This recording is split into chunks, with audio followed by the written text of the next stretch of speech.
Call to order. This is the first official meeting of the official Krishna Fan Club. First order of business. Roll call. Present currently, President Shannon. Vice President Shay. and Spruce, our mascot Spruce. Okay. Second order of business. I would like to propose a motion to adopt the following mission statement.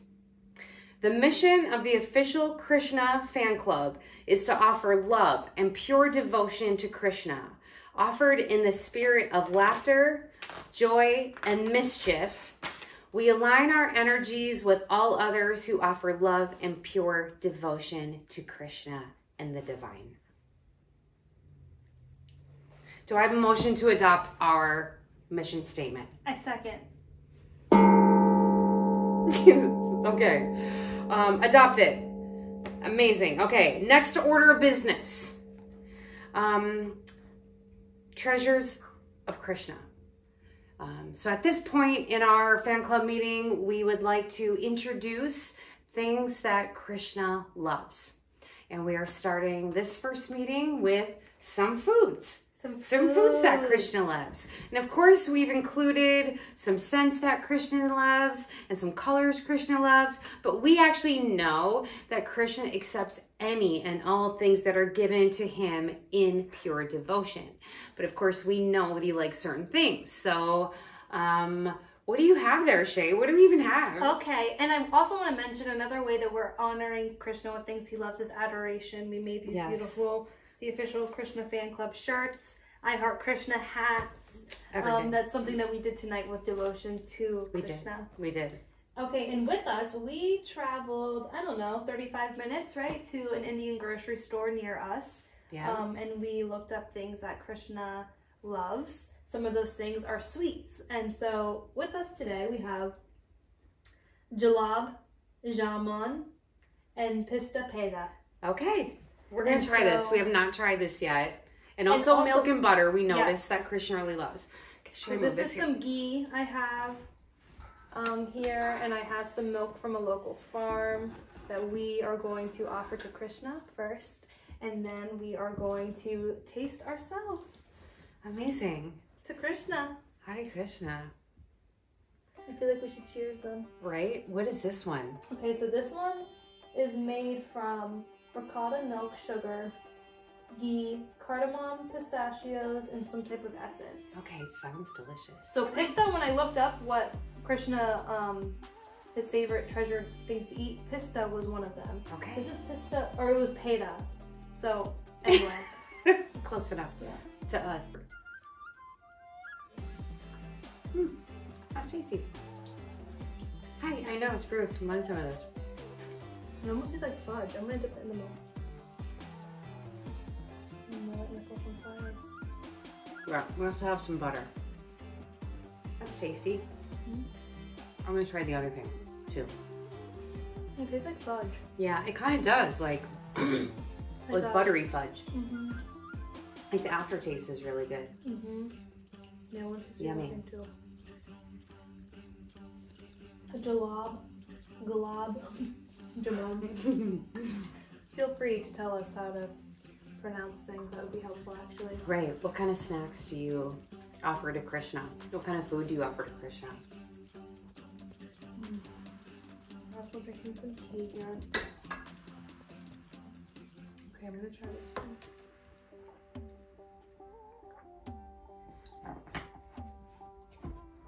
I do. I like this one.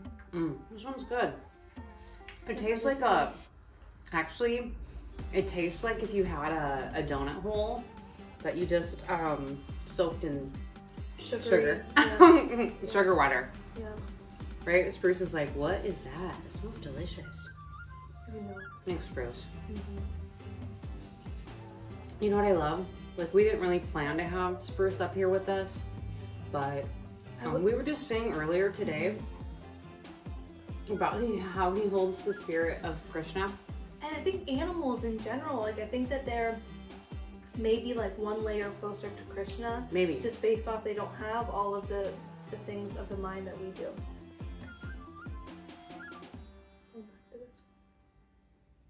We were talking about the different ways that we want to offer pure devotion to Krishna.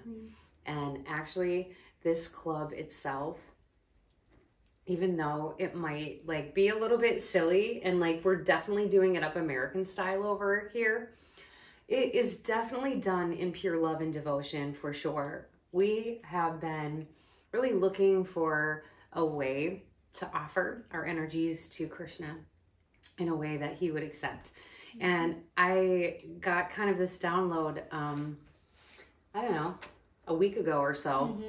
And we know that there are so many different ways to worship Krishna, to be a devotee, to be, I don't know, devotional to him. But I think so much of what he wants us to do is just notice and be in the present and just enjoy. And we have had the best time actually getting ready for this club and putting it together. It has been pure joy.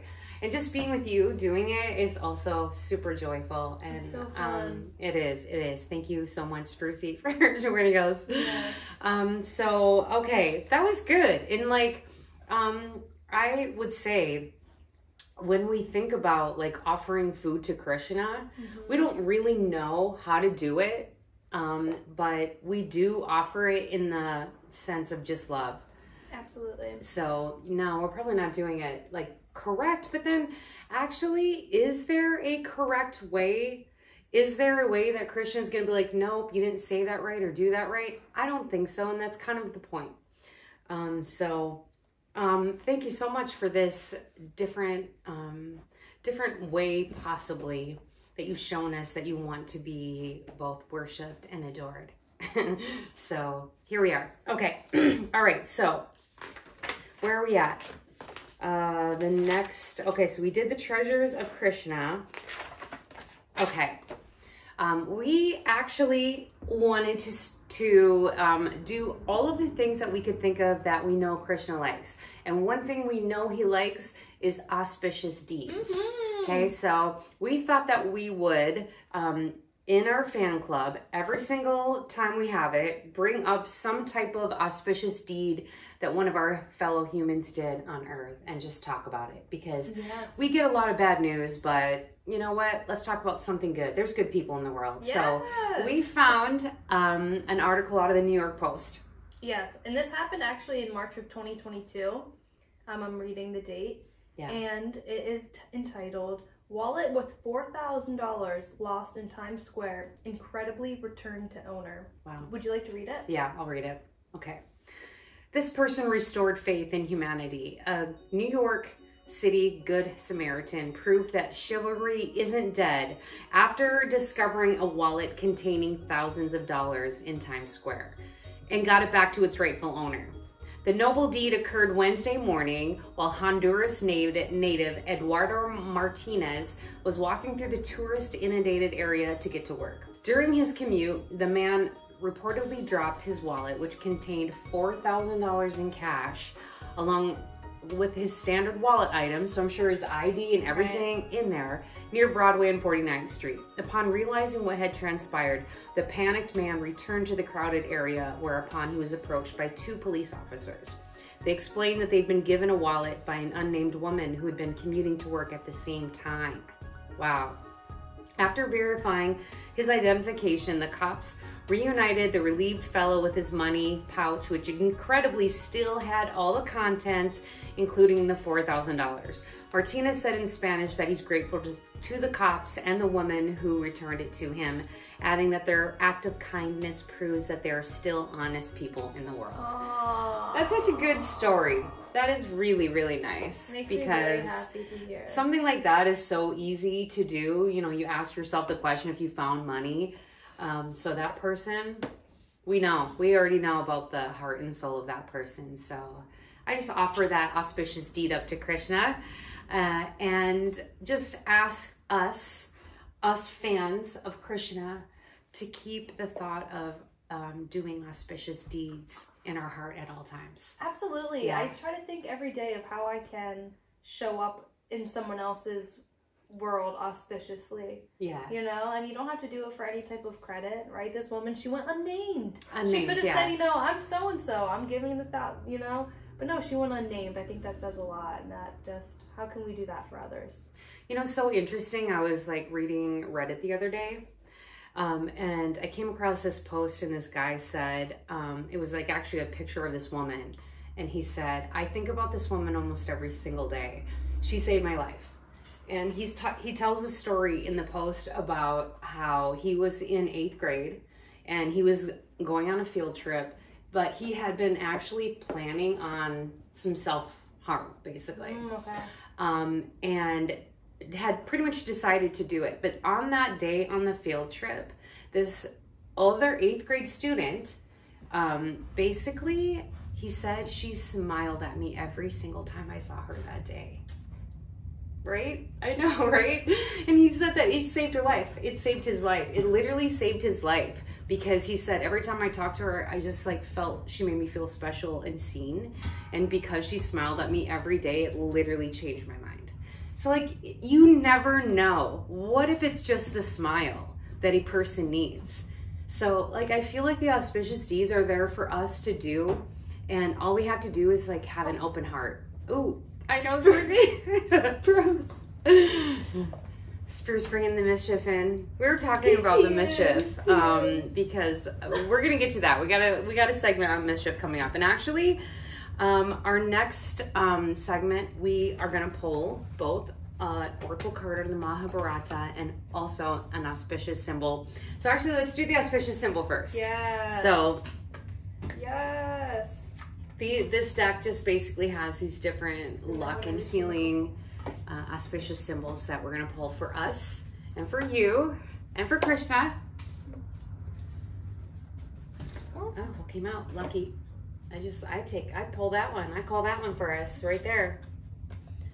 Lucky penny. Heads up. All day long you will have good luck. Lucky penny. I'll take lucky penny. I'll take lucky penny. Say it again. Say the little rhyme.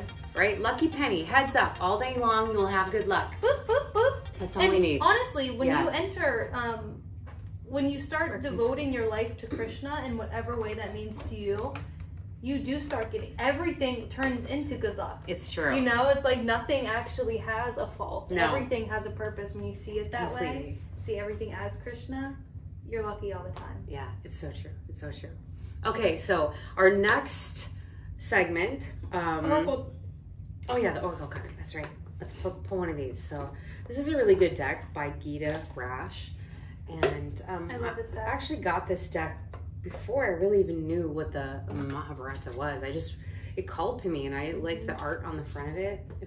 Show the art, it's really beautiful. Yeah, it's just full of characters from the Mahabharata. So actually, we thought we would pull one every single week and get a little wisdom from the Mahabharata characters. So let's see, universe. Krishna, who do you want us to talk about? What energy do you want to send us tonight? Wow, okay. Number 20, sacrifice. Okay, do you want to hold it? I love it, I love it. Okay, this is perfect. So good. I'm gonna read the book, we'll see. Okay, this is Bhishma. Okay, the great uncle of the Pandavas and the Kauravas, Bhishma, took a lifelong vow of celibacy in order to make way for his father to marry a woman he desired. Since the future wife wished her son and no one else to be king, it meant that Bhishma could not have any progeny. A mighty warrior and strategist, he became a great teacher to both the Pandavas and the Kauravas. During the war, although forced to serve the Kauravas and side with them, he was equally fond of the Pandavas and tried to be impartial. Full of ancestral wisdom, he was in all circumstances centered calmly within himself, while all others were agitated. Ooh, the evenness, okay. Yeah, an expert statesman, he was one of the most powerful warriors of his time, a true master of meditation and self-control. He had his finger on the pulse of events. When a sacrifice is made, it lightens the load of decision-making because the ego is no longer involved for self-satisfaction. Okay, I feel like I need to read that again. When a sacrifice is made, it lightens the load of decision making because the ego is no longer involved for self-satisfaction. The welfare of others is the primary focus. Blessed with a level of temperament, he maintained his composure at all times, not giving vent to passion and anger. Like a disciplined ascetic, he bore the loneliness of his sacrifice with great dignity and patience, always striving for noble ideas. This card may indicate a need to make a sacrifice for the greater good in general. Sacrifice may bring rewards or lead to outcomes that serve a higher purpose. You may be going through a period of change or transition. This may signal that a change may be necessary to move forward. Open doors that may lead to broader awareness and growth of the soul. Wow, what a lesson we've been given. Wow, I really love that. So interesting. So this is really about sacrificing the ego for the greater good. Which is like that's what Krishna's all about. Yeah. You know? For sure. Wow, thank you so much. Amazing. Yeah. Over here with the lucky penny. Yeah. Okay.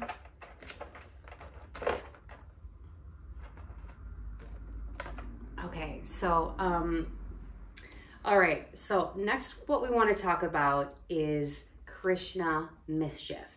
Because we know, and one of the things that we absolutely love about Krishna, and for me, I was like completely drawn to Krishna because of his beautiful, mischievous nature. And I will say, the Krishna Mischief section, we thought what we would do is we would just like pull up stories of Krishna being mischievous. But when we thought about this particular topic, we wanted to make sure that we understood what is the purpose of Krishna's mischief. Like, why is he being mischievous? Like, what is he trying to teach us? Because I feel like everything he does do for a purpose, right? We thought we would actually just ask ChatGPT to tell us, whoa, it's like going and going. No, it's good. It's perfect. So we thought we would find out what ChatGPT knows about Krishna's mischievous nature. And what do you got, Shay? It's perfect. It's literally the one of the butter. Okay, once upon a time in the idyllic village of Vrindavan, there lived a mischievous and charming young boy named Krishna. His dark complexion and enchanting flute playing made him a beloved figure among the villagers, but little did they know the extent of his playful antics. One sunny day, the village was bustling with activity, as the women were busy churning butter. Krishna, with a twinkle in his eye, noticed this and couldn't resist the temptation to play a prank. Sneaking up behind the women, he quietly approached the butter pots and, with nimble fingers, started stealing small amounts of butter. The women, engrossed in their work, didn't notice Krishna's stealthy moves. As he gathered more butter, he couldn't help but giggle mischievously. However, his mischief didn't go unnoticed for long. One of the village girls, Radha, who was not only Krishna's close friend, but also the object of his affection, saw him in action. With a playful glint in her eye, Radha decided to join the fun. She tiptoed behind Krishna, and when he least expected it, smeared a generous amount of butter on his cheek. The other children in the village, realizing what was happening, burst into laughter as Krishna looked around in mock surprise. Not one to be outdone, Krishna retaliated. He playfully grabbed a handful of butter and with a mischievous grin applied it to Radha's nose. The scene turned into a joyous butter-smearing fest, with laughter echoing through the village. Word spread quickly, and soon the entire village was caught up in the delightful chaos. Even the elders, unable to resist the infectious laughter, joined in the revelry.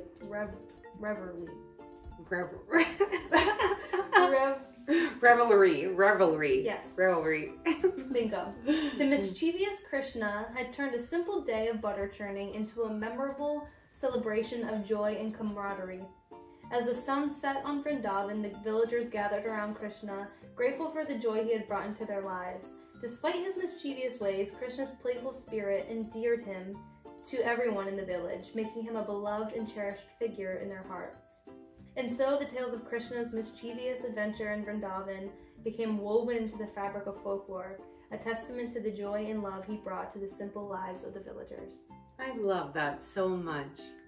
That's like, it's just like the innocent joy. It really is. Yeah. Yeah. So what is Krishna teaching us with his mischievous nature?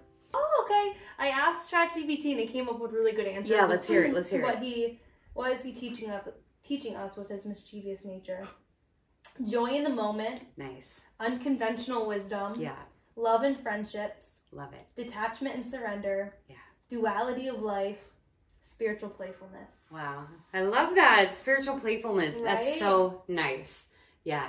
Okay, I was reading something earlier today. I was telling you about like divine play and what is divine play. And I think it's that. I think that captures it really nicely about the ability to like tap into a certain frequency that just is so freeing to your soul somehow. It's the inner child, I think.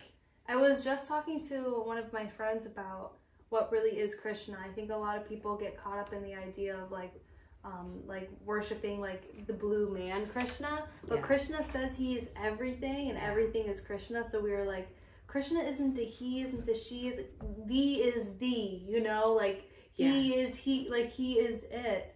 And so when you step into that and you realize that that's all you have to do is surrender to that, you don't even have to know any of these things, you know. All you have to do is surrender to the essence of Krishna, and that's like simply enough.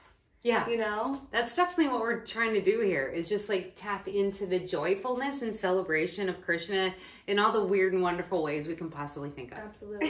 So Absolutely. I love that. That's amazing. Okay, so that really goes with our next segment because we wanted to talk about baby Krishna. Oh, yeah. And so like baby Krishna, first of all, we are obsessed with the little Krishna cartoons and like the baby Krishna. One day I just watched those. I just spent the day crying watching them because they're so adorable. And just like, Krishna just crawled right into my heart. I swear. I am obsessed with baby Krishna. And I just love that there's all these stories about him. So what do you have? Okay. Once upon a time, in the pastoral village of Gokul, there lived a community of cowherds. In the heart of this village, in a humble cowshed, a divine event was about to unfold.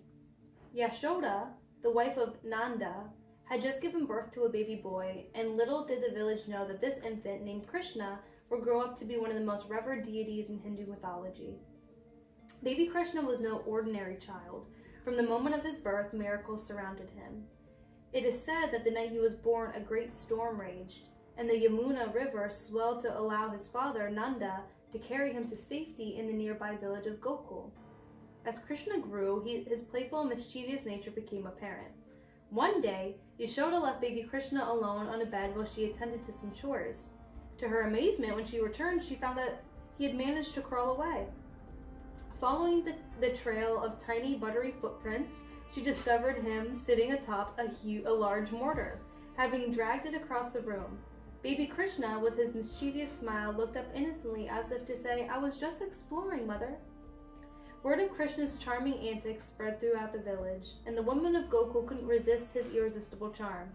Yashoda, who loved her son dearly, found herself caught in a constant cycle of trying to keep up with his playful escapades. Another famous tale from Krishna's infancy involves his love for butter, especially stealing it from the neighboring houses. In an attempt to prevent him from pilfering butter, Yashoda would hang it high out of his reach.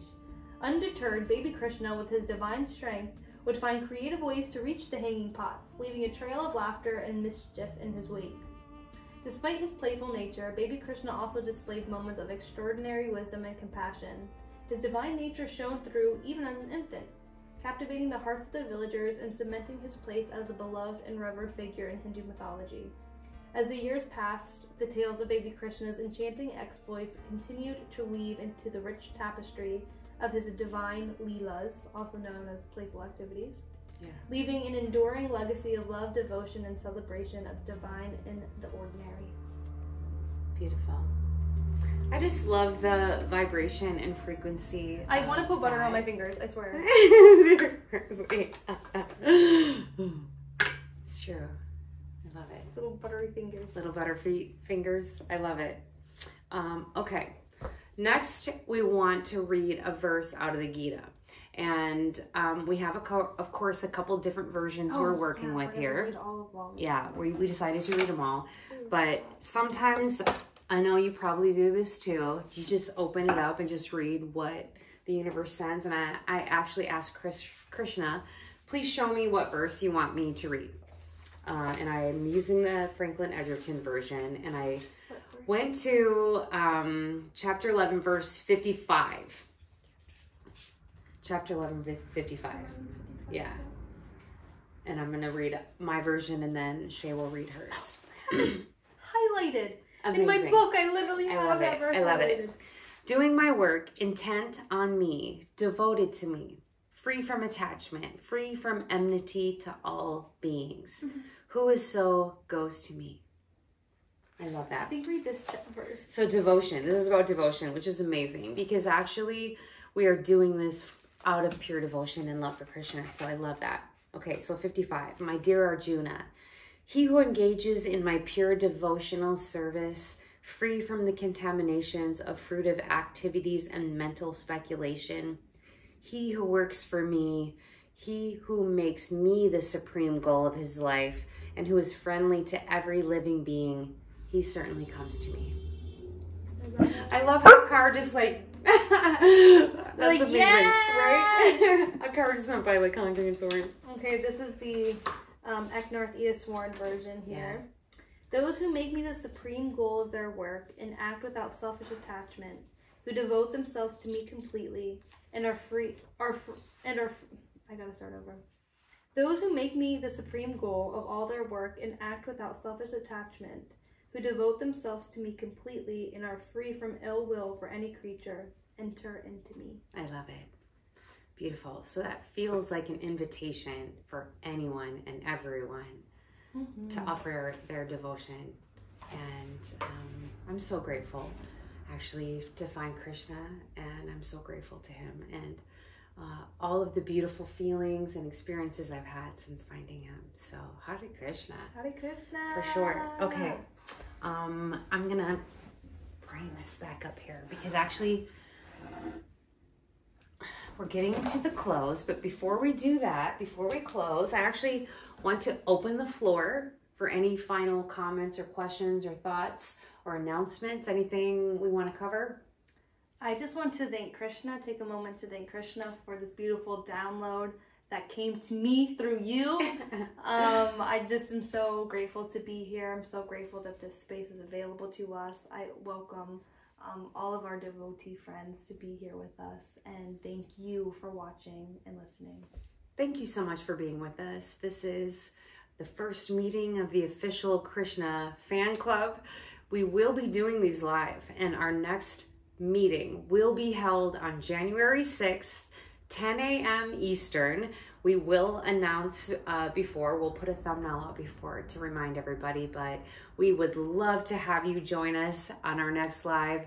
Please join our fan club. If you love Krishna, if you're interested in joining us and being with us, put it in the comments. We want to know. And we just invite you to share your love and your devotion with not only the world, but with us. Thank you so much. I now would like to make a motion to close this first official meeting of the official fan club. Do I have a second for that motion? I second. Okay. Motion passes. Next meeting, January 6, 2024. Hare Krishna. Hare Krishna. Blam. I love it.